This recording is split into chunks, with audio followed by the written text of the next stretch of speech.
سوال ہے کہ prove the name اہل حدیث from authentic حدیث and that too from صحیح بخاری. if not then accept yourself as بدعتیز. یہ سوال ہے کہ بہت غصے میں لکھا ہے, ٹائپ ایسا کیا ہے, انگلیاں چبا کے پھر ٹائپ کیا ہے شاید, کہ صحیح حدیث سے اہل حدیث ثابت کرو, وہ بھی ہم کو بخاری سے چاہیے, اور اگر نہیں ہے تو اپنے آپ کو بدعتی مان لو.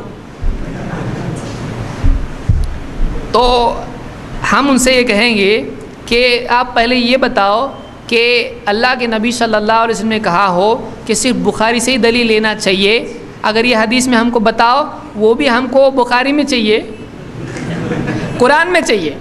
اللہ نے کہا ہو کہ بخاری ہی سے دلیل لاؤ, اگر نہیں تو اپنے آپ کو بدعتی مان لو. ایسا کوئی بھی کر سکتا ہے.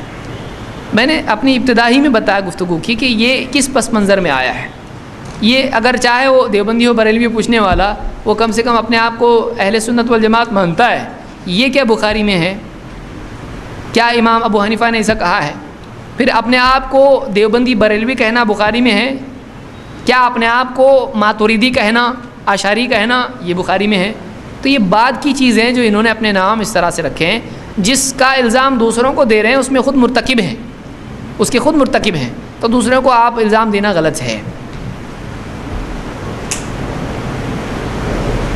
یہ ایک اجتہادی معاملہ ہے کہ بعد کے دور میں اس طرح کے معاملات پیدا ہوئے تو سلف نے اپنے لیے یہ لقب اختیار کیا. میں امام البخاری کا حوالہ دے چکا ہوں, امام احمد کا حوالہ دے چکا ہوں. اگر آپ ہم کو بدعتی کہتے ہو تو ان کو بھی آپ پہلے بدعتی کہو, اس لیے کہ ہم سے پہلے وہ تھے. آپ ان کو بدعتی کہو, اس کے بعد ہم کو بولو. پھر چار امام برکہ بولنا نہیں, اور بخاری کی دلیل مانگ رہے, آپ امام بخاری خود بول رہے, وہ ایک جماعت جو حق پر ہوگی وہ کون ہوں گے؟ اہل حدیث. تو آپ نے بدعتی کی کتاب سے ہم کو دلیل لینے کے لیے کہا.